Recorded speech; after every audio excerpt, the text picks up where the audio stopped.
A empregada via o padrasto entrar no quarto da filha da esposa todas as noites, e ficou pálida quando Dona Beatriz era empregada doméstica há muitos anos na casa de uma mulher de meia-idade rica, mas viúva, chamada Isabel.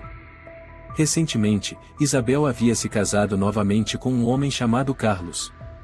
Eles viviam com Lúcia, a filha de 14 anos de Isabel, uma menina calada, de olhos tristes e com o hábito de passar horas desenhando sozinha. Beatriz não tinha família e morava em um quartinho nos fundos do jardim, completamente separado da mansão principal. Seu quarto tinha apenas uma janela, que dava diretamente para o quarto de Lúcia no segundo andar. Todas as noites, antes de dormir, Beatriz costumava ler um livro e, às vezes, lançava um olhar pela janela apenas para se certificar de que a luz do quarto da menina estava apagada e que Lúcia já havia adormecido. Até que, numa noite, exatamente a 1 hora da manhã, Beatriz olhou instintivamente pela janela. Ela ficou paralisada. Uma luz fraca vinha do quarto de Lúcia, atravessando a cortina semi-aberta. À luz tênue, uma figura alta estava parada ao lado da cama da menina. A silhueta estava de costas para a janela, então Beatriz não conseguiu ver o rosto, mas reconheceu perfeitamente a postura era Carlos. Não pode ser, Beatriz murmurou, esfregando os olhos. Quando os abriu novamente, a luz no quarto de Lúcia se apagou. Beatriz ficou em choque. Sentou-se, a mente embaralhada, tentando entender o que acabará de presenciar.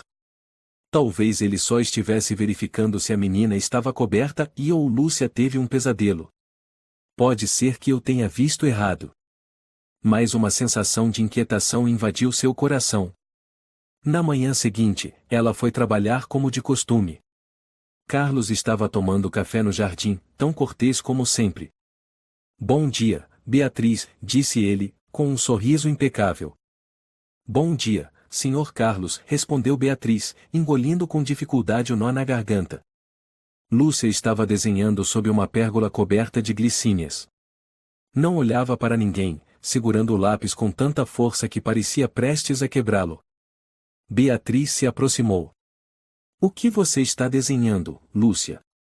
A menina não levantou a cabeça. Estou desenhando meus sonhos. O desenho mostrava um quarto escuro, com uma sombra parada na porta. Na segunda noite, Beatriz esperou. Às 1h10 da manhã, a luz do quarto de Lúcia se acendeu novamente. Carlos entrou, mais claramente visível que na noite anterior. Meu Deus, e Beatriz sussurrou, as mãos tremendo. Ela não tirou os olhos da janela.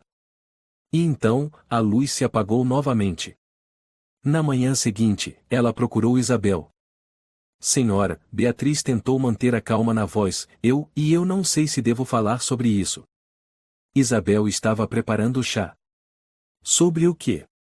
Beatriz hesitou um pouco antes de dizer, e nos últimos dias, vi o Sr. Carlos entrando no quarto da Lúcia tarde da noite.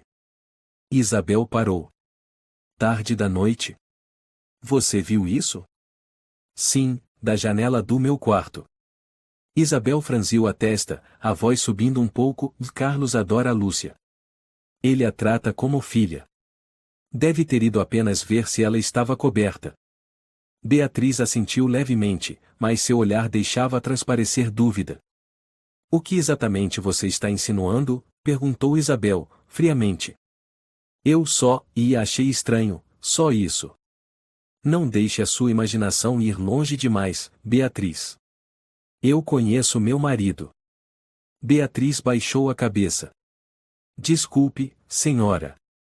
Desde então, Beatriz não falou mais sobre o assunto. Mas continuou observando. Na terceira, quarta noite, tudo igual. Naquele mesmo horário, Carlos entrava no quarto de Lúcia. Na manhã seguinte, a menina evitava Beatriz, como se tivesse medo de que ela soubesse de algo. Um dia, enquanto limpava, Beatriz encontrou Raquel, uma antiga jardineira da casa que já estava aposentada, mas às vezes ainda aparecia para visitar. Você notou que Lúcia está estranha ultimamente? Beatriz perguntou. Raquel suspirou.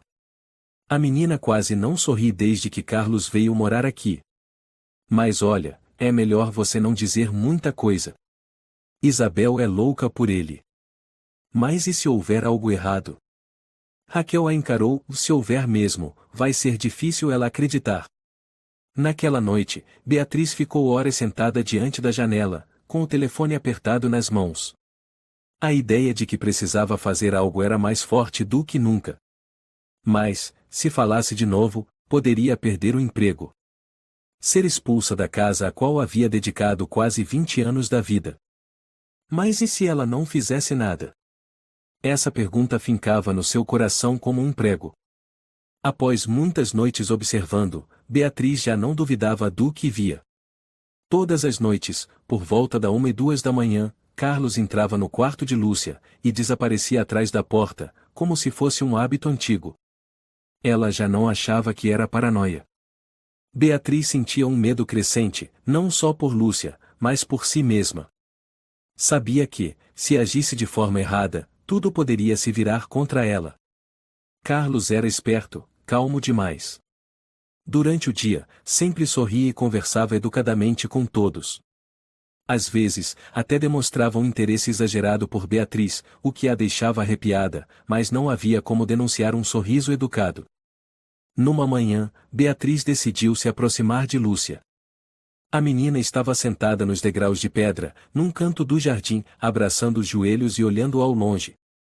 Beatriz se aproximou, com voz suave. Está com frio, Lúcia? Quer que eu traga um casaco? Lúcia balançou a cabeça, sem se virar. Beatriz sentou-se ao lado, mantendo uma distância respeitosa. Ultimamente, e você tem dormido bem? A menina ficou em silêncio. Você parece triste. Tem alguma coisa te preocupando, querida? Depois de um tempo, Lúcia murmurou, como se falasse consigo mesma, e ninguém acreditaria. Beatriz estremeceu. Queria perguntar mais, mas Lúcia se levantou e foi embora. Naquele dia, Beatriz foi procurar Isabel mais uma vez. Senhora, começou, eu acho que Lúcia está passando por algo.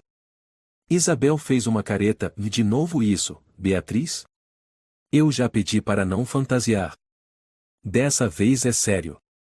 A menina está assustada, se esquiva, e eu vi Carlos ainda. Chega. Isabel levantou a mão. Não vou permitir que você ofenda meu marido por causa das suas imaginações. Mas a senhora é mãe. Não percebe nada de estranho nela? Isabel ficou em silêncio por um momento e depois respondeu friamente, acho que Lúcia está apenas na adolescência. A adolescência não faz uma criança fugir de todo mundo com medo. Isabel rebateu, irritada, Beatriz, eu te respeito há muitos anos. Mas se você continuar se metendo na minha família, vou ter que repensar seu trabalho aqui. Beatriz ficou imóvel. Aquela frase foi como um golpe sobre todos os anos que ela havia dedicado àquela casa. Naquela noite, Beatriz não conseguiu dormir. Sentou-se à frente da janela, segurando a cabeça, as lágrimas caindo silenciosas. Na manhã seguinte, reencontrou Raquel, a velha jardineira, a única que a escutava. Raquel. Você não dormiu de novo, né? Raquel perguntou, olhando para as olheiras de Beatriz. Eu vejo ele entrar no quarto da Lúcia toda noite. Falei com a Isabel, mas ela não acredita. Ou não quer acreditar. Raquel suspirou, colocando a mão no ombro dela. Há mães que temem a verdade mais do que as consequências. Mas eu não posso abandonar essa menina. Então tem que fazer algo. Beatriz engoliu o choro e disse bem baixo, vou tentar outra coisa. Naquela noite, antes de apagar a luz, Beatriz discretamente deixou um celular antigo no corredor, perto da porta do quarto de Lúcia. Ela ativou o modo de gravação e escondeu o aparelho dentro de um vaso com planta artificial. Não tinha certeza se conseguiria registrar algo, mas sabia que precisava tentar. Na manhã seguinte, ao recuperar o celular, Beatriz apertou com as mãos trêmulas o botão para reproduzir a gravação. Primeiro, ouviu-se um chiado. Depois, passos leves, mais nítidos. O som de uma porta sendo aberta bem devagar, como se a pessoa tentasse não fazer barulho. Em seguida, um longo silêncio, até que surgiram sussurros, difíceis de entender, mas audíveis. De tempos em tempos, ouvia-se um "Ô Lúcia" e um "OSHHH", e não vai doer como você pensa, e então um som que parecia um soluço sufocado. Beatriz começou a chorar. Sem esperar mais um minuto, foi direto à sala de estar, onde Isabel estava lendo o jornal. "Isabel, por favor, ouça isso", Beatriz disse, entregando o celular, com a voz suplicante. Isabel a olhou com irritação, mas pegou o telefone e apertou o play. Depois de alguns minutos de escuta, ela fechou o aparelho. "O que você pensa que está fazendo?" E só queria que a senhora soubesse o que está acontecendo." "Você colocou um gravador na minha casa? Está espionando? A senhora não ouviu aquela voz? Aquilo é o Carlos. Não há nenhuma prova concreta. Apenas sussurros. Você está inventando isso por quê?" "Para salvar a Lúcia." Isabel se levantou de repente, furiosa. "Você está com inveja da minha família? Quer nos separar?" "Não, eu só acredito no que vi. E no que ouvi. Saia daqui. Esta é sua última chance. Se insistir mais uma vez, não vai mais fazer parte desta casa." Beatriz saiu da sala, os olhos vermelhos. A menina Lúcia estava de pé na escada, escondida atrás de uma estátua de pedra. Suas mãos pequenas agarravam com força o corrimão, os lábios cerrados. Beatriz olhou para cima e, por um breve instante, cruzou o olhar com ela antes que Lúcia se virasse e corresse para o quarto.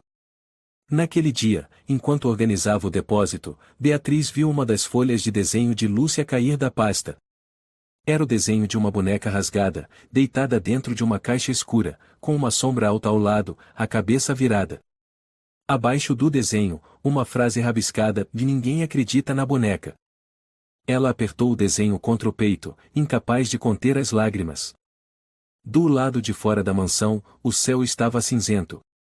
O vento soprava através dos galhos secos, que estalavam como ossos quebrando. Beatriz sentiu que uma parte dela também estava se despedaçando. Naquela noite, antes de dormir, Beatriz voltou a ouvir a gravação, com fones de ouvido, repetidas vezes. Entre os sussurros, percebeu claramente uma frase que havia ignorado da primeira vez. "Não conte pra ninguém, Lúcia. Esse é o nosso segredo." Ela estremeceu. Na manhã seguinte, bateu suavemente na porta do quarto de Lúcia. "Lúcia, posso falar com você um minutinho?" Silêncio lá dentro. "Eu não sou sua mãe, nem alguém que pode mudar tudo. Mas se você precisar, eu vou te ouvir. E vou acreditar em você. Só se você quiser compartilhar." Depois de um momento, a porta se abriu uma fresta. Lúcia estava ali, os olhos mergulhados em tristeza, e disse com voz baixa: "É melhor a senhora ir embora. Eles não vão acreditar." E então fechou a porta novamente. Na manhã seguinte, Beatriz acordou com uma dor de cabeça constante. O tempo em São Paulo, no final de setembro, começava a esfriar. Ela ficou sentada em silêncio à janela, segurando uma xícara de chá que já havia esfriado. Seus olhos estavam fundos, mas dentro deles havia uma firmeza nunca vista. Hoje, ela faria o que vinha adiando, procuraria a polícia. Não precisava da permissão de Isabel, nem de provas mais claras. Bastavam as noites em claro, os desenhos sombrios de Lúcia, e o olhar daquela criança cada vez que via Carlos, um olhar mergulhado em confusão, medo e resignação. Ela entrou na casa principal, parou diante da sala de estar, onde Isabel tomava café da manhã com Carlos. "Com licença, senhora, gostaria de falar com vocês em particular." Beatriz manteve o tom firme. Isabel colocou a colher sobre o pires, franzindo a testa. Carlos ergueu os olhos, com seu sorriso habitual. "O que foi agora, Beatriz?" perguntou Isabel, impaciente. "É sobre a Lúcia." "Acho que já esperei demais." Carlos interrompeu: "De novo esse assunto, Beatriz? Achei que já tínhamos resolvido." "Você não tem o direito de me calar", Beatriz respondeu, com um olhar firme pela primeira vez diretamente voltado para ele. O ar na sala ficou denso. Isabel empurrou a cadeira e se levantou. O que você pensa que está fazendo? Quer causar confusão? Vou à polícia. E tenho uma gravação. Beatriz tirou o celular do bolso e colocou a gravação para tocar. Isabel ouviu por um momento e, irritada, disse-me de novo isso? Já falei que não é claro o suficiente. Você está espionando minha casa e ainda quer caluniar? Carlos recostou-se na cadeira, deu de ombros, ela está obcecada. O melhor é ela tirar uns dias de folga. Isabel olhou Beatriz com frieza, e não quero criar escândalo, mas se continuar acusando meu marido, vai ter que deixar esta casa. Beatriz apertou o celular com força e o colocou sobre a mesa, e então eu vou embora. Mas antes, vou à polícia. Se vocês não protegem aquela menina, eu protejo. Carlos deu um sorriso irônico, levantando-se, sem provas, eles vão rir da sua cara. Eu vou tentar, Beatriz respondeu, virando as costas e saindo, deixando os dois parados no meio de uma casa luxuosa, mas apodrecida por dentro. A delegacia local não ficava longe da casa dos Lírios. Beatriz sentou-se em frente à mesa do inspetor Miguel Pereira, um homem de cerca de 50 anos, cabelos grisalhos, olhar atento e paciente. A senhora disse que tem uma gravação, e ele perguntou. Beatriz assentiu, colocando o celular sobre a mesa. Não tenho certeza, mas, e há ações de passos, de porta se abrindo e uma frase, bem clara, esse é o nosso segredo. O inspetor Miguel colocou os fones de ouvido e ouviu a gravação. Quando terminou, tirou os fones e assentiu com a cabeça. Vamos mandar alguém para verificar. Mas, e a senhora entende que, sem o depoimento da vítima ou provas mais concretas, não podemos prender ninguém de imediato. Mas tenho medo que ela continue sendo machucada. Beatriz falou alto, com a voz trêmula. Seguiremos os procedimentos. Obrigado por vir até aqui. Ele lhe entregou um documento confirmando o recebimento da denúncia. Beatriz saiu da delegacia com o papel apertado nas mãos, como se agarrasse o último fio de esperança. Naquela tarde, a polícia apareceu na mansão Casa dos Lírios. 2 agentes à paisana tocaram a campainha. Carlos atendeu, com seu olhar calmo. O que desejam, senhores? Ele perguntou. Recebemos uma denúncia e gostaríamos de esclarecer alguns pontos sobre a menina Lúcia, disse um dos oficiais. Isabel também apareceu, visivelmente nervosa. Aconteceu algo com minha filha? Só precisamos de alguns minutos para conversar. Se a senhora permitir. Lúcia estava desenhando na sala de estar. Quando viu os policiais, ela se assustou e deixou cair o caderno. Carlos se apressou, deve ter sido a Beatriz que contou alguma coisa. Ela tem muita imaginação. Só subi ao quarto da Lúcia algumas vezes porque ouvi barulhos. A casa é velha, o vento faz as janelas tremerem. Um dos agentes assentiu, fazendo anotações. A senhora notou algo estranho nos últimos tempos, dona Isabel? Isabel hesitou, e não. Acho que está tudo bem. Lúcia é apenas mais reservada. Precisamos falar com a menina, a sós. Não pode, Carlos interrompeu, com a voz tensa. Ela é menor de idade. A mãe tem que estar presente. O policial olhou para ele, depois para Isabel. Então a senhora nos acompanha. Lúcia olhou para a mãe, as mãos tremendo levemente. Dentro do quarto, o agente perguntou com suavidade. Lúcia, tem algo que você gostaria de nos contar? Alguém te assusta ou faz você se sentir mal? Lúcia balançou a cabeça negativamente, com os olhos baixos. Se houver alguma coisa, você pode contar sem ser repreendida. Se alguém fez algo com você, basta um aceno de cabeça. Lúcia continuou balançando a cabeça. Isabel estava sentada ao lado, apertando a mão da filha, mas sem olhar diretamente para ela. Ao sair, o policial suspirou e falou com Miguel pelo rádio, sem depoimento. Sem prova. Nada. Isabel demitiu Beatriz naquela mesma tarde. Você ultrapassou todos os limites. Não posso mais confiar em você, disse ela, com voz firme. Você vai se arrepender, respondeu Beatriz, arrumando a mala em silêncio. Lúcia estava parada na escada, sem dizer uma palavra. Observava cada passo de Beatriz com um olhar vazio. Ao sair pelo portão, Beatriz olhou para trás uma última vez. Lúcia ainda estava lá, atrás da cortina, como um fantasma dentro da própria casa. Beatriz alugou um quartinho num bairro simples ao sul da cidade. O lugar era apertado, antigo, mas suficiente para ela viver. Nas primeiras noites depois de deixar a casa dos lírios, ela não conseguia dormir. Cada vez que fechava os olhos, a imagem de Lúcia voltava, aquela pequena silhueta sendo engolida por uma casa grande e fria demais. Ela escreveu uma longa carta à mão, assinou com seu nome e a enviou para o colégio onde Lúcia estudava.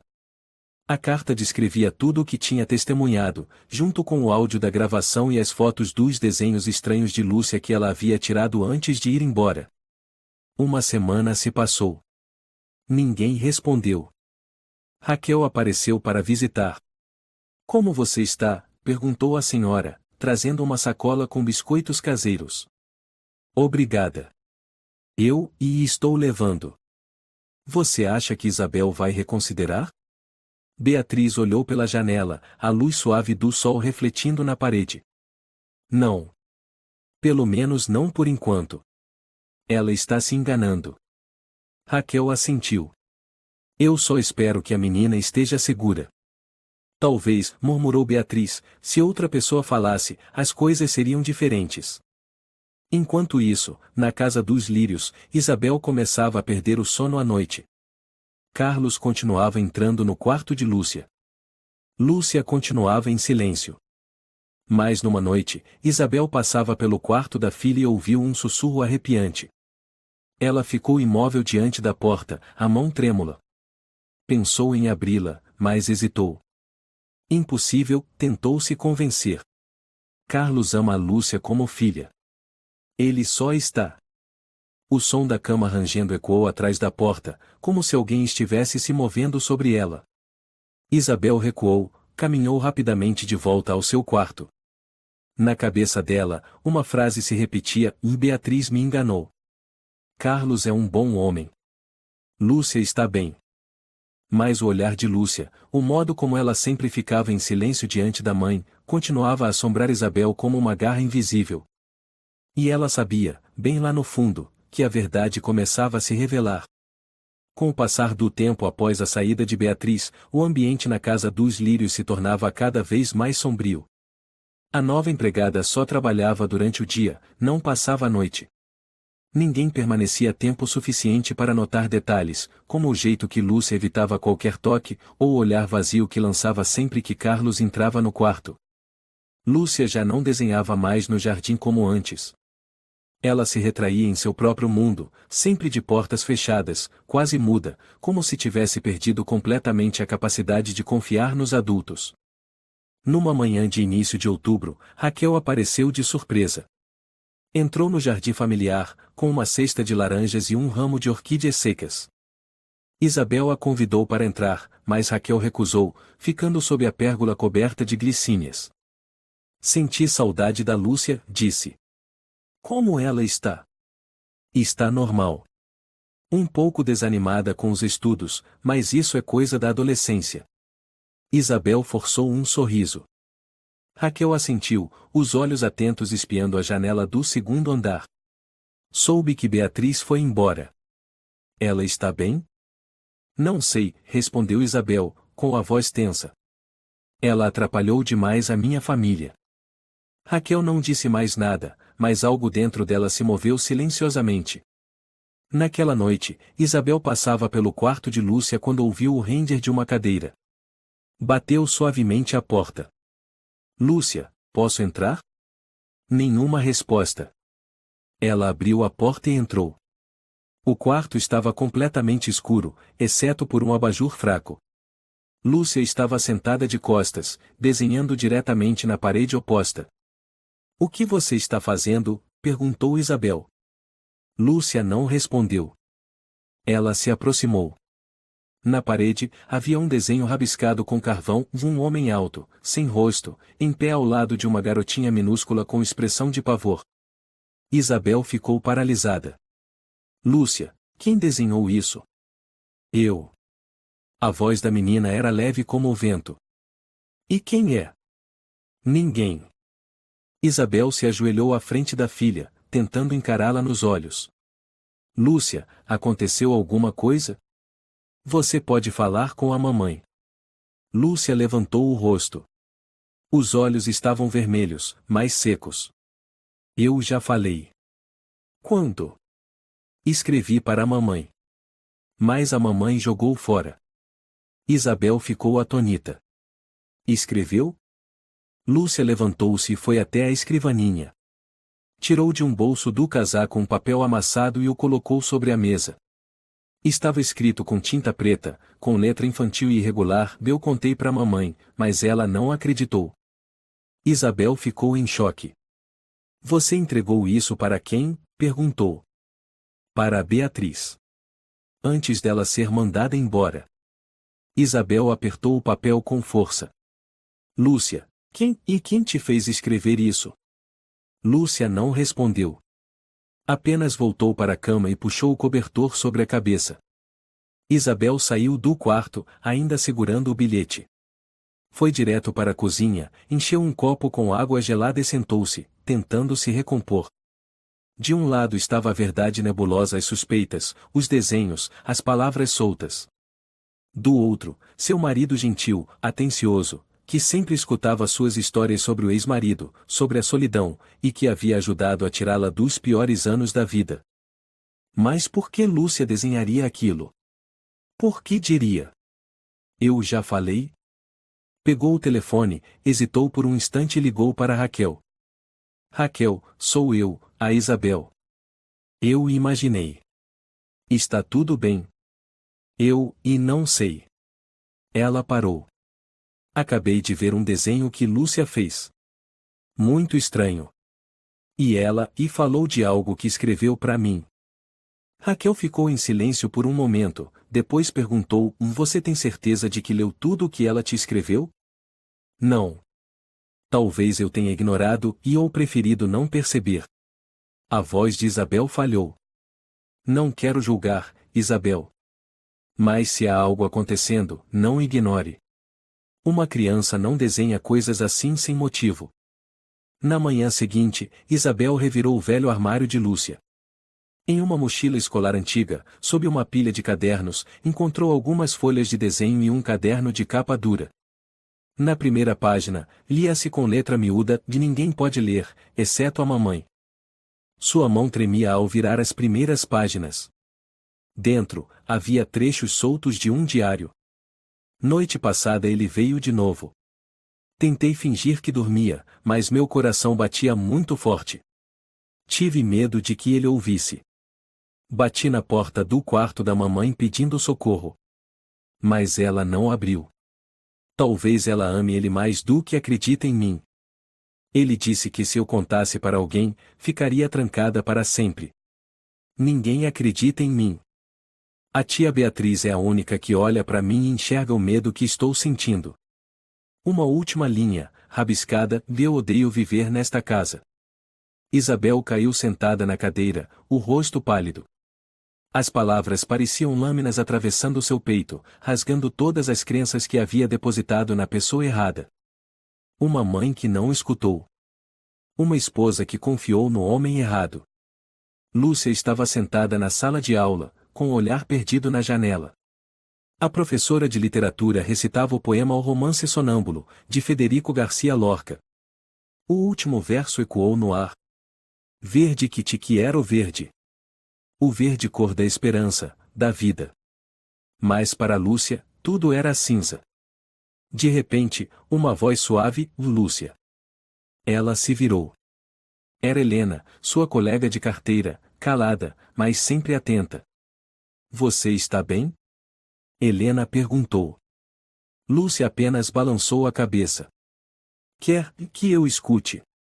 Lúcia ia negar de novo, mas parou. Ninguém acredita em mim. Helena não respondeu. Apenas colocou suavemente a mão sobre o pulso de Lúcia. Pela primeira vez em muitas semanas, Lúcia sentiu que suas mãos não estavam mais frias. Isabel segurava o diário nas mãos e foi direto ao quarto da filha. Lúcia cochilava, com o rosto afundado no travesseiro. Isabel sentou-se na beirada da cama e falou com suavidade. Lúcia, e me perdoa. Lúcia não abriu os olhos. Eu li tudo o que você escreveu. E não acreditei em você, ignorei todos os sinais. Lúcia abriu os olhos, vermelhos, marejados. Agora você acredita em mim? Ela perguntou. Sim. Eu acredito em você. E farei de tudo para te proteger. E ele? A voz de Lúcia tremia. Você não precisa mais ter medo. Eu prometo. Lúcia se sentou e abraçou a mãe com força. Pela primeira vez em muitos meses, não havia mais distância entre as duas. Apenas corações descompassados batendo juntos, num abraço repleto de soluços. Isabel, ainda com o diário em mãos, olhava para o vazio. Raquel ligou. Eu li todo o diário da minha filha. Eu sei o que devo fazer, disse Isabel, com voz calma, mas decidida. Você não tem mais dúvidas? Não. Lúcia merece ser ouvida, ser acreditada. E eu estarei ao lado dela. Desta vez, é de verdade. Raquel respondeu com doçura, então faça a coisa certa. Ainda dá tempo. Isabel assentiu, lágrimas escorrendo em silêncio pelo rosto. Naquela tarde, com Lúcia adormecida nos braços da mãe, Isabel sentou-se sozinha na sala de estar. À sua frente estavam o diário, o bilhete rabiscado da filha e a gravação que Beatriz havia entregado. Tudo aquilo era como um espelho refletindo todas as vezes que ela se recusou a ver o óbvio. Ela pegou o telefone e discou 190, o número da Polícia Nacional do Brasil. Polícia Nacional, em que posso ajudar? Uma voz feminina atendeu. Meu nome é Isabel Ferreira. Quero denunciar um caso de abuso envolvendo minha filha. Tenho provas e o diário dela. A voz do outro lado mudou de tom imediatamente.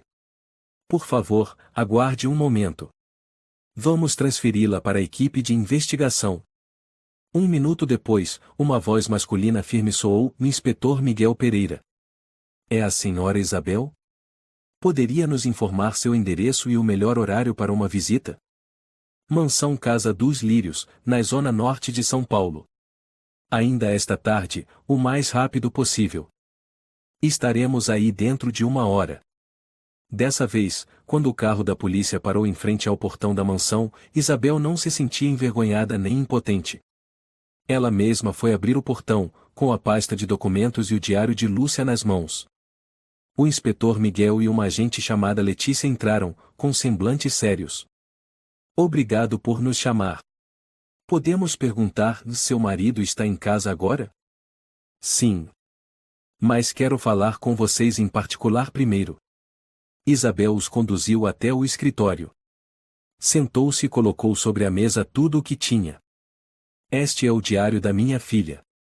Há trechos sobre abuso psicológico e físico. Esta é a gravação feita por uma antiga empregada. E aqui estão alguns desenhos. Letícia abriu o caderno, virando página por página.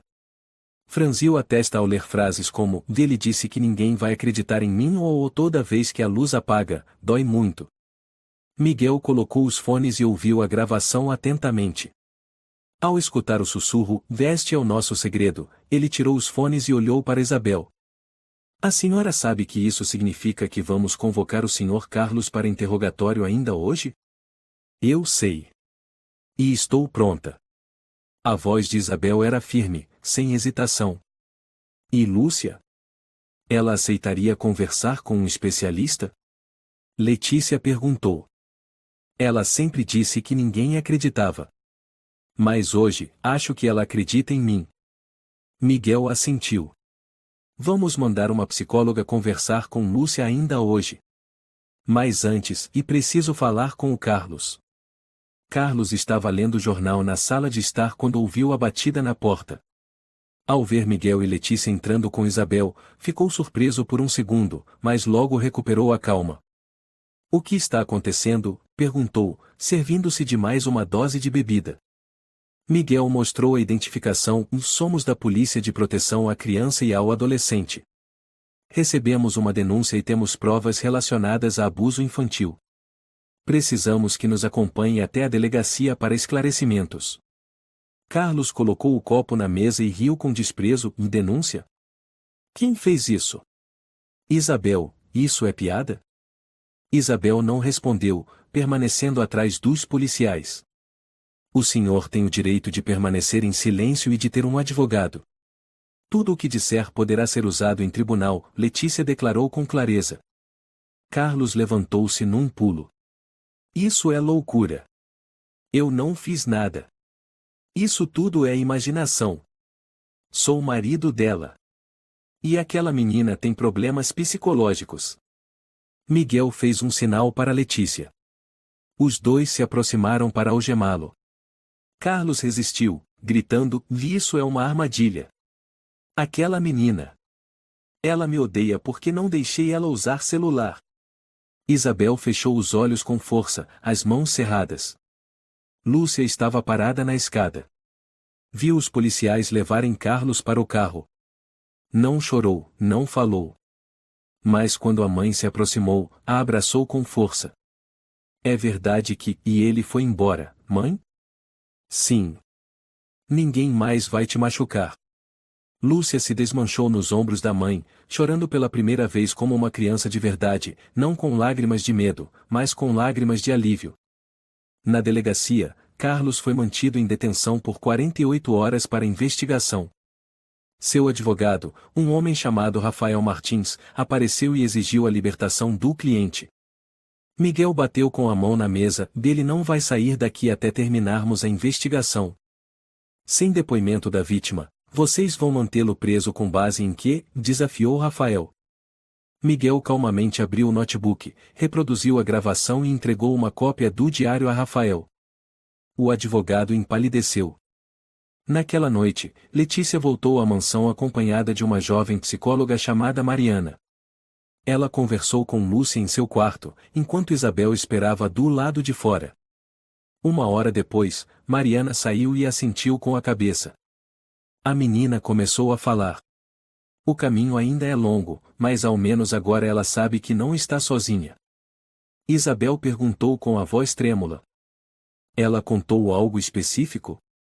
Ela disse que ele ia ao quarto todas as noites, que fazia coisas nojentas, a obrigava a guardar segredo, e já ameaçou matar a mãe dela caso contasse a alguém. Isabel desabou na cadeira, cobrindo o rosto com as mãos. Raquel chegou naquele momento, carregando uma panela de sopa quente. Raquel, e Isabel disse entre soluços. Eu não protegi minha filha a tempo. Raquel pousou a mão no ombro da amiga e respondeu com ternura. O importante é que agora você está fazendo o que é certo. A imprensa ainda não sabia de nada. Mas, nos bastidores da corporação, o caso já começava a chamar atenção. Um padrasto de classe média, com posição social, acusado de abusar da enteada por meses, revelado por uma empregada doméstica demitida por suspeitas exageradas. Um jovem repórter do jornal El Diário, chamado Tiago Silveira, ouviu falar do caso por um conhecido que trabalhava na delegacia. Começou a coletar informações discretamente. Algo estava muito errado naquela história. E merecia vir à tona. Lúcia teve 3 dias de folga da escola. Durante esse tempo, Mariana vinha todas as manhãs para fazer terapia. Isabel também começou a escrever um diário próprio, registrando cada pequeno avanço da filha, cada expressão, cada palavra para nunca mais esquecer o que um dia negligenciou. À noite, elas desenhavam juntas. Lúcia começava a desenhar flores, céu e luz. Mas num canto da folha, ainda havia uma sombra menor, mais opaca. Mãe, disse Lúcia, eu ainda tenho medo. Você tem todo o direito de ter medo, respondeu Isabel, abraçando a filha. Mas nunca mais vai ter que sentir esse medo sozinha. Começou a chover fininho quando Isabel acompanhou Mariana até o carro. Lúcia acabará de terminar a 3ª sessão de terapia. Mariana olhou para ela antes de entrar. Lúcia está começando a se curar. Mas o sentimento de culpa da mãe também é algo que precisa ser cuidado. Você não está sozinha. Isabel não respondeu. Apenas assentiu, sentindo o coração ainda pesado como pedra. Ao voltar para dentro da mansão, parou no corredor que levava ao jardim, o caminho por onde Beatriz costumava passar todos os dias. O olhar de Isabel recaiu sobre uma pequena porta esquecida, que não era aberta há muito tempo. Era a entrada do antigo quarto de Beatriz. Isabel se aproximou, encaixou a chave na fechadura enferrujada. A porta se abriu, revelando um cômodo coberto de poeira. O quarto permanecia como Beatriz o deixara, no cobertor bege dobrado cuidadosamente, um velho conjunto de chá sobre a mesa, e uma pequena moldura com a foto de um homem de meia idade, provavelmente o pai de Beatriz, imaginou Isabel. Ela se sentou na cama, e a culpa subiu como uma onda. Lembrou-se dos anos em que Beatriz cuidava de Lúcia enquanto ela trabalhava, dos tempos em que seu antigo marido ainda era vivo, quando a vida era tranquila e ainda não havia sido manchada pelo fantasma chamado Carlos.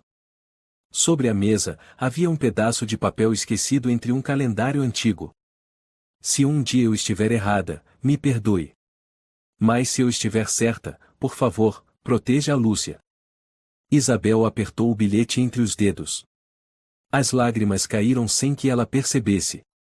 Naquela noite, Isabel escreveu uma carta. Não foi um e-mail, nem uma mensagem de celular. Escolheu papel e caneta, com uma caligrafia suave que não usava há anos. Beatriz. Não espero que você me perdoe, mas espero que saiba que li tudo o que Lúcia escreveu. Confiei na pessoa errada, e afastei quem realmente via a verdade. Se for possível, por favor, volte uma vez só para que eu possa lhe agradecer. Isabel. Ela dobrou cuidadosamente a carta, colocou no envelope, e ligou para Raquel. Raquel atendeu, um pouco surpresa. Isabel? Tenho uma carta. Pode entregá-la a Beatriz por mim? Raquel ficou em silêncio por alguns segundos e então respondeu, sim. Mas você precisa vê-la pessoalmente. Você deve isso a ela. Eu sei, Isabel murmurou. Beatriz morava num bairro operário no bairro da Liberdade, num pequeno quarto alugado no terceiro andar. Desde que saiu da mansão, ela vivia como uma sombra, fazia faxinas por hora para algumas famílias, comia marmita, lia jornais velhos, e às vezes ficava olhando pela janela na direção norte, onde a casa dos lírios se escondia por trás das árvores. Quando Raquel bateu à porta, Beatriz não atendeu de imediato. Achou que fosse o homem do gás ou da conta de luz. Beatriz, sou eu. Raquel. A porta se abriu. Beatriz estava como sempre, magra, com o cabelo preso em um coque baixo, vestindo um suéter velho puído. Raquel. Aconteceu alguma coisa? Isabel mandou isso para você. Raquel entregou o envelope. Beatriz olhou fixamente para ele por um longo tempo antes de abri-lo. Ao terminar a leitura, sentou-se na pequena cadeira, as mãos apertando forte a carta. Raquel perguntou suavemente, quer dizer alguma coisa? Beatriz a olhou com os olhos embaçados e não sei se ainda tenho forças para voltar lá. Lúcia esperou muito tempo por você. No dia seguinte, Beatriz foi. Vestia um casaco velho, usava um gorro de lã e sapatos gastos. Seus passos eram lentos, mesclando hesitação e determinação. Isabel estava no jardim, segurando o antigo cachecol de Lúcia. Quando viu Beatriz, parou de falar, caminhou alguns passos e parou. Beatriz também parou. As duas mulheres se encararam em silêncio. Você, e está bem? Isabel perguntou com a voz trêmula. Vivo o suficiente para ver Lúcia mais uma vez. Quer entrar? Beatriz balançou a cabeça e não vim para acusações. Só quero saber se a menina está bem. Lúcia fala de você com frequência. Só quero que ela viva na luz. Não na escuridão criada pelos adultos. Quer vê-la? Beatriz hesitou, depois assentiu. Isabel a conduziu até a sala de estar. Lúcia estava desenhando, de costas para a porta. Quando ouviu a maçaneta girar, virou-se. Seus olhares se encontraram. Lúcia largou o lápis e correu para abraçar Beatriz. Tia Beatriz. Beatriz se abaixou e a envolveu nos braços. Desculpa por não ter ficado. Não, a senhora já fez muito. Isabel assistia à cena, com a mão tapando a boca, lágrimas escorrendo sem controle. Naquela tarde, quando Beatriz foi embora, Isabel a acompanhou até o portão. Você pode vir quando quiser, Isabel disse. Não como empregada, mas como parte da família. Beatriz a encarou com serenidade. Família não se define por contrato ou dinheiro, mas por quem tem coragem de ficar ao lado da verdade. Isabel abaixou a cabeça. Estou aprendendo a fazer isso. Beatriz assentiu, virou-se e partiu. Ninguém disse mais nada. No quarto de Lúcia, um novo caderno foi aberto. Na primeira página, estava escrito com letra suave: Tia Beatriz voltou. E desta vez, ninguém vai me obrigar a guardar segredo. Carlos estava preso num centro de detenção nos arredores de Guarulhos. Na cela, já não mantinha o ar calmo de antes. Estava silencioso, e às vezes surtava com os colegas por causa da luz muito forte ou barulhos durante a noite.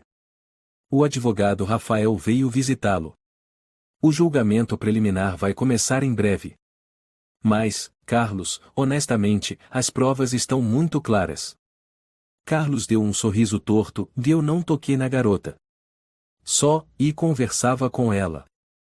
Conversar à 1 da manhã. No escuro? Sussurrando: esse é o nosso segredo? Rafael perguntou friamente. Carlos permaneceu em silêncio. O depoimento da Lúcia, o diário, a gravação, os desenhos, e é prova demais para negar. Carlos rangeu os dentes. Aquela desgraçada da Isabel teve a coragem de se virar contra mim. Rafael o encarou e se levantou, com frieza: e não foi ela quem se virou contra você. Foi a verdade que finalmente falou. Lúcia havia escapado de Carlos, mas as feridas não cicatrizavam facilmente. Ela ainda acordava assustada no meio da noite, e continuava desenhando figuras em tons de preto e cinza, com personagens femininas minúsculas cercadas por sombras disformes. Certa manhã, Isabel estava preparando chá quando recebeu uma ligação do colégio onde Lúcia estudava. A voz da enfermeira da escola soava preocupada ao telefone. Dona Isabel. Por favor, venha o mais rápido possível. Lúcia desmaiou em sala de aula. Estamos com ela na enfermaria. Isabel deixou cair a xícara de chá. O coração despencou até os pés. Dirigiu até a escola numa velocidade que normalmente jamais permitiria. Quando chegou, Lúcia já havia recobrado os sentidos e estava deitada na cama da enfermaria, o rosto pálido, o cabelo úmido de suor. A enfermeira, uma mulher de cerca de 40 anos, chamada Clara, recebeu Isabel na porta. Ela está com sinais claros de esgotamento físico, e desculpe dizer, suspeito de trauma psicológico. Quando me aproximei, ela se encolheu. E quando perguntei sobre a família, disse: e não deixe ele saber que eu desmaiei. Isabel levou a mão à boca, em prantos silenciosos. A senhora pode me confirmar que ela foi vítima de abuso, certo? Clara perguntou delicadamente. Isabel assentiu. O padrasto. Mas ele já foi preso. Clara apertou a mão dela com firmeza. Vamos encaminhar um relatório para o serviço de psicologia da escola. Ela precisa de acompanhamento constante. Naquela noite, Isabel entrou no quarto de Lúcia. A menina estava deitada, olhando fixamente para o teto. Não desenhava, não falava, não chorava. Sou eu, filha. A mamãe está aqui. Lúcia não reagiu. Você sente falta da vovó? A menina piscou uma vez. Eu estava pensando, e talvez fosse bom você passar um tempo em Curitiba. Lá tem ar puro, a vovó que sempre te amou. Pode ser que te faça bem. Lúcia continuou em silêncio. Depois de alguns segundos, virou-se e perguntou, num sussurro: se eu for, a mamãe vai ficar triste? Sim. Mas se isso te ajudar a sentir menos dor, eu vou ficar mais feliz do que triste. Lúcia olhou para a mãe. Pela primeira vez, seus olhos não pareciam tão vazios. Havia algo ali, uma centelha tímida, como a primeira faísca num temporal. Não quero mais que ninguém abra a porta do meu quarto à noite. Ninguém mais vai fazer isso. Lúcia fechou os olhos. Isabel permaneceu ao lado da cama, segurando sua mão, até que ela adormeceu. Na manhã seguinte, Isabel arrumava o quarto da filha para a viagem a Curitiba. Ao abrir a última gaveta, encontrou um objeto escondido. Era outro caderno pequeno, tão bem oculto que ela não o teria achado sem limpar com atenção. Abriu-o. Na primeira página, havia um desenho a carvão em Carlos em pé no escuro, segurando uma lanterna apontada para Lúcia, que aparecia nua, sem rosto, sem palavras. Isabel perdeu o fôlego. Na página seguinte, rabiscos borrados, a tinta diluída por lágrimas. Sonho com ele ao lado da minha cama todas as noites. Mesmo preso, ainda ouço a porta abrir. Queria desaparecer. Mas a tia Beatriz disse: Você não precisa desaparecer. Você precisa ser ouvida. Se alguém ler isso, por favor, não me esqueça. Isabel apertou o caderno contra o peito. Não sabia fazer nada além de chorar, silenciosamente, sem som. Apenas as lágrimas caindo sobre a capa do caderno, borrando o desenho. No dia seguinte, Isabel levou Lúcia até a Estação da Luz. Dona Rosa já esperava na plataforma. Era uma mulher magra, mas ágil, com os cabelos quase todos brancos e olhos penetrantes. Lúcia, ela exclamou, abrindo os braços. Lúcia a abraçou de forma tímida. Mas, após alguns segundos, apertou com mais força. Você vai ficar bem aqui. Sua avó é uma mulher forte, Isabel sussurrou. E a mamãe? A mamãe vai te esperar. Todos os dias. Lúcia assentiu. Quando o trem começou a se mover, Isabel permaneceu na plataforma, acenando sem parar, com as lágrimas já escorrendo há muito tempo. Naquela noite, de volta à mansão, Isabel se sentou para escrever em seu diário. Hoje, Lúcia partiu. Não para fugir, mas para se reencontrar. Minha filha já suportou demais. E eu, mãe que não a protegia a tempo, agora sou quem irá acompanhá-la em sua jornada de cura. Mesmo tarde, ouvi sua voz. Mesmo tarde, eu acreditei. Ela fechou o diário e apagou a vela. Lá fora, o vento ainda soprava forte. Mas dentro dela, pela primeira vez, não havia mais uivos, apenas um silêncio que começava a sarar. Na manhã de segunda-feira, Isabel acordou depois de uma noite inteira sem sonhos. Abriu a porta do quarto de Lúcia. No silêncio daquele espaço, a cama estava arrumada. Restava apenas o perfume suave do óleo de lavanda que a filha usava antes de dormir. Na escrivaninha, havia um envelope. No verso, escrito em letras pequenas: Mamãe, só abra quando estiver realmente pronta. Isabel pegou a carta, as mãos tremendo levemente. Colocou-a de volta, suspirou e começou a descer para a cozinha. Mas, após poucos passos, voltou, rasgou o lacre e retirou uma folha dobrada. Mamãe. Se você está lendo esta carta, é porque teve coragem de encarar a verdade. Eu já pensei que ia morrer. Não como alguém vê morrer, mas por dentro. Já quis gritar, desaparecer, já pensei que, se eu apagasse, tudo ficaria mais fácil. Mas alguém acreditou em mim. A tia Beatriz viu o que você não viu. E agora você também vê. Obrigada por não me deixar sozinha. Lúcia. Isabel apertou a carta contra o peito, as lágrimas pingando sobre a mesa. Em seguida, levantou-se, foi até o telefone e discou o número do inspetor Miguel. Alô, a voz dele soava firme e grave como sempre. Aqui é Isabel Ferreira. Quero entregar o diário da minha filha e apresentar novas provas. Tem certeza da decisão? Não é só certeza. Estou pronta. Uma hora depois, Miguel e Letícia estavam na mansão. Isabel havia separado tudo, 3 cadernos, cópias da gravação, e todos os desenhos com elementos perturbadores que Lúcia havia feito. Letícia abriu um dos cadernos e começou a ler. Seu olhar sério aos poucos se encheu de peso. Numa página, lia-se com clareza. Ele disse: Você é meu segredo mais doce. Eu quis vomitar. Miguel assentiu.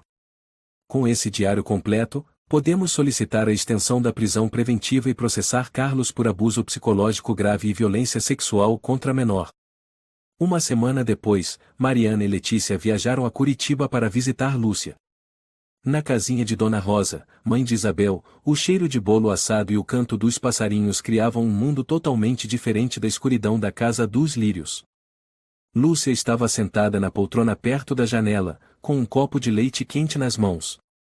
Letícia entrou e sentou-se de frente, com o olhar mais suave que nunca. Você sabe que estamos aqui para te ajudar, não é? Letícia começou. Lúcia assentiu. Ninguém pode te forçar a dizer nada. Mas se você quiser, se estiver pronta, suas palavras podem ajudar outras crianças, aquelas que talvez estejam sofrendo como você, mas que ainda não foram ouvidas. Lúcia olhou para Mariana. A psicóloga assentiu levemente, como quem diz: Você não está sozinha. Lúcia pousou o copo. E então, com voz baixa, começou a falar. No começo, ele só sentava ao lado da cama. Dizia que era o novo pai, que só queria que eu me sentisse segura. Mas o olhar dele não era de um pai. Letícia apertou levemente a mão da menina. Depois, ele tocava minha mão, o cabelo, o ombro. E, aos poucos, ele sentava na cama, colocava a mão por dentro da minha roupa e não parava por aí. Lúcia fez uma pausa. As lágrimas escorriam, mas ela não soluçava. Ele dizia: não conte a ninguém. Isso é o que meninas boas fazem para serem mais amadas pelos adultos. Letícia cerrou os dentes, contendo a raiva. Eu sentia nojo de mim mesma. Tentava dormir cedo, trancava a porta, mas nenhum cadeado o impedia. Um dia tentei gritar, mas ele disse: se você gritar, sua mãe vai morrer de vergonha. Mariana a abraçou por trás, em silêncio. Letícia assentiu. Vamos gravar esse depoimento. E você acabou de fazer uma das coisas mais corajosas que alguém pode fazer. Lúcia apenas perguntou, baixinho: ele vai ser preso, né? Não apenas preso. Ele vai pagar por tudo. Uma semana depois, Isabel recebeu uma ligação do advogado do tribunal e Carlos foi oficialmente indiciado por 3 crimes graves. O caso iria a julgamento público. Na cela, Carlos já não sorria. Socou a mesa ao ouvir a notícia. Ela mentiu. Aquela menina inventou tudo para se vingar. O advogado Rafael jogou a pasta sobre a mesa. Chega. Não posso continuar sua defesa se você não colaborar. O mundo inteiro está contra mim. Carlos rugiu. Rafael balançou a cabeça, frio: não. O mundo está ouvindo uma criança que, pela primeira vez, foi acreditada. Na manhã da audiência preliminar, São Paulo estava gelada.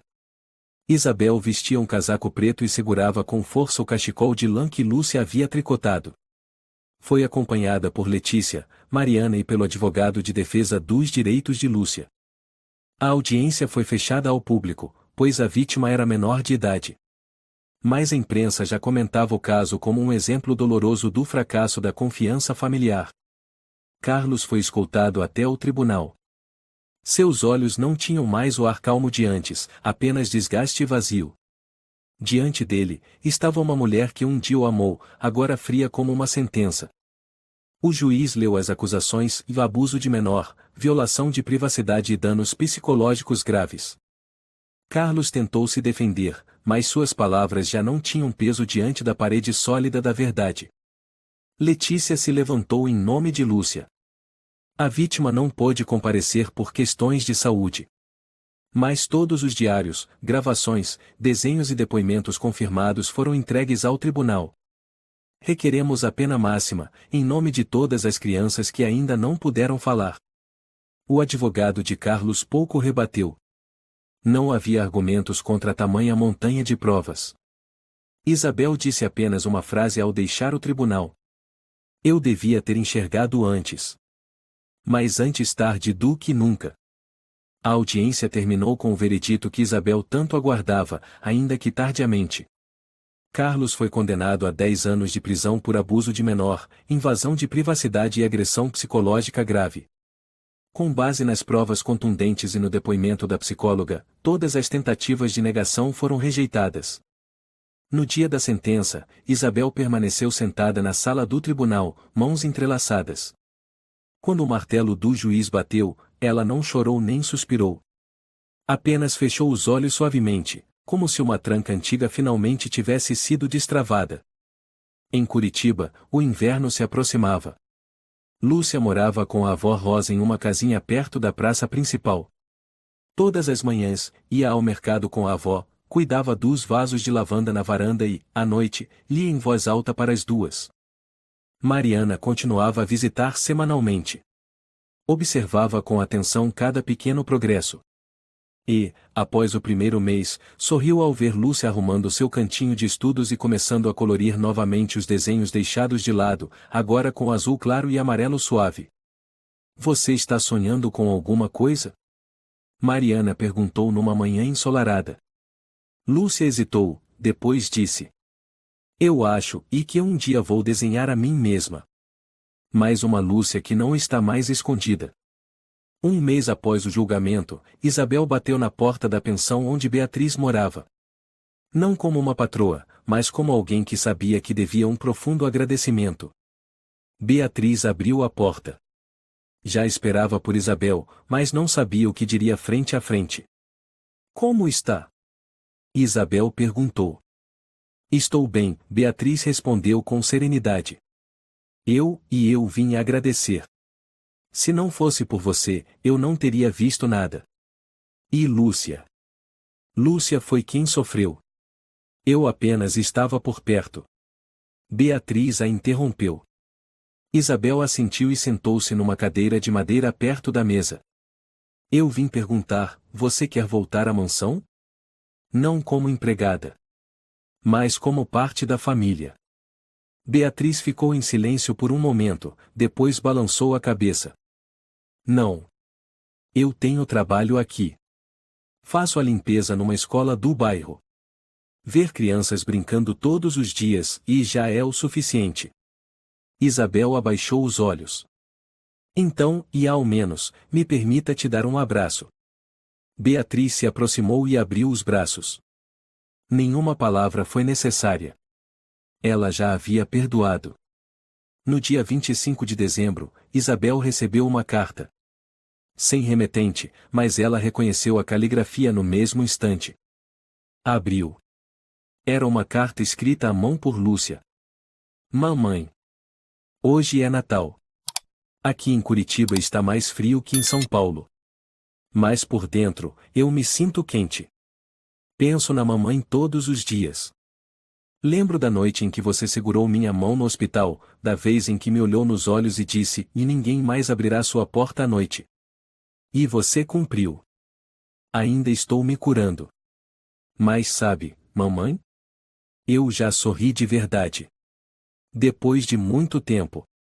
Quero agradecer a você. E à tia Beatriz. Você disse que ela foi a primeira a acreditar em mim. Mas eu acho que ela foi a primeira a realmente me ver. E por isso, eu ainda estou aqui. Ainda respiro. Ainda vivo. Obrigada, mamãe. Obrigada, tia Beatriz. Vou continuar desenhando. E a cada dia, a luz vai crescer. Lúcia. Isabel colocou a carta sobre a mesa. Emocionada. Feliz. No final do verão, Isabel abriu uma pequena cafeteria numa esquina próxima à antiga escola de Lúcia. O nome era Luz. Beatriz ajudava nas manhãs, Raquel entregava pães fresquinhos toda semana. E no canto da parede, havia uma moldura especial com os desenhos de Lúcia, todos com o tema. Eu fui vista. Eu fui ouvida. Eu fui amada. Não era preciso um letreiro dizendo o espaço de acolhimento. Porque ali, qualquer pessoa que entrasse, se quisesse falar, seria ouvida. Essa história é um lembrete profundo de que o silêncio de uma criança nunca deve ser ignorado. Os adultos têm o dever de ouvir, observar e confiar quando há sinais de algo errado. Às vezes, quem está de fora é quem enxerga mais claramente a verdade, enquanto os mais próximos se cegam por uma confiança mal depositada. A justiça pode tardar, mas a coragem e o amor genuíno sempre têm o poder de curar. Nunca deixe uma criança carregar a dor em silêncio. Seja a pessoa que fica ao lado dela. Se você gostou desta história, convidamos você a dar um like e se inscrever em nosso canal. Seu apoio nos motiva a continuar trazendo histórias comoventes quase todos os dias. Estamos muito agradecidos pelo seu apoio. Até breve.